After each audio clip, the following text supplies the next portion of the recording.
Assalamualaikum warahmatullahi wabarakatuh.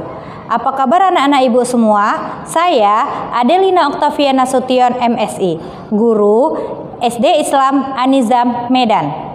Hari ini kita akan masuk pada materi tema 4 yang membahas mengenai pentingnya upaya keseimbangan dan pelestarian sumber daya alam di lingkungan kita. Sebelum kita masuk pada materi, kita awali dulu dengan berdoa. Berdoa dimulai. Berdoa selesai. Sumber daya alam atau disebut dengan SDA adalah segala sesuatu yang disediakan oleh alam semesta yang dapat dimanfaatkan oleh manusia.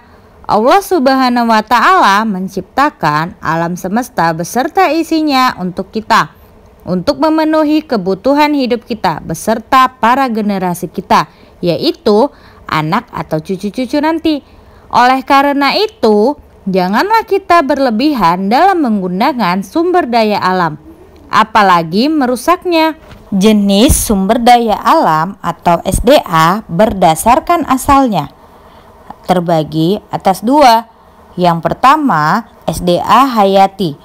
SDA hayati berasal dari makhluk hidup, semua hewan dan tumbuhan yang hidup di alam semesta.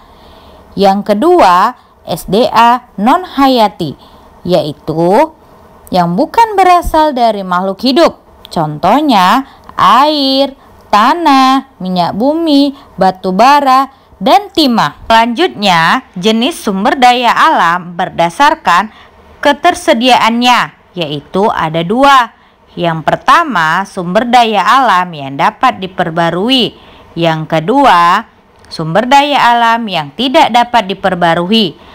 Sumber daya alam yang dapat diperbarui yaitu tumbuhan, hewan, matahari, udara, dan tanah. Sedangkan yang tidak dapat diperbarui yaitu bahan tambang. Contohnya besi, baja, emas, timah, perak. Jika dia non-logam yaitu minyak bumi, batu bara, gas, pasir, belerang, dan marmer. Cara menjaga kelestarian sumber daya alam seperti hewan, air, tanah, tumbuhan, dan udara, yaitu yang pertama, tidak berlebihan mengkonsumsinya atau menggunakannya. Yang kedua, mengembangbiakan tumbuhan dan hewan. Yang ketiga, tidak memiliki atau menjual hewan langka. Yang keempat, membuat undang-undang perlindungan hewan langka. Yang kelima, tidak merusak habitat hewan. Yang keenam, kurangi penggunaan plastik karena merusak tanah dan lingkungan.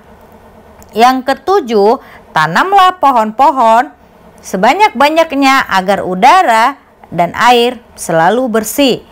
Yang kedelapan, jangan mengotori air sungai, laut, danau, dan sebagainya. Yang kesembilan, tidak boros kertas karena berasal dari pohon. Yang kesepuluh, tidak menebang atau membakar hutan. Yang terakhir, kurangi pembangunan gedung atau rumah karena jika tidak dapat mengurangi lahan subur atau pepohonan. Cara menjaga kelestarian alam yang termasuk minyak bumi dan batu bara, yaitu dipakai sebagai bahan bakar. Bahan bakar yang contohnya pertalite, minyak lampu, premium, dan lain-lain. Cara menjaganya yang pertama, tidak berlebihan menggunakannya. Yang kedua, jika kita tidak terlalu jauh berpergian, sebaiknya kita berjalan kaki atau menaik sepeda. Nah, yang ketiga, gunakan bahan bakar alternatif. Yang keempat, gunakan kendaraan umum. Sekian pembelajaran kita hari ini, sampai ketemu di pembelajaran berikutnya. Jangan lupa like, comment, and share. SD Islam An-Nizam, cerdas, soleh, bersih, mandiri, Allahu Akbar. Assalamualaikum warahmatullahi wabarakatuh.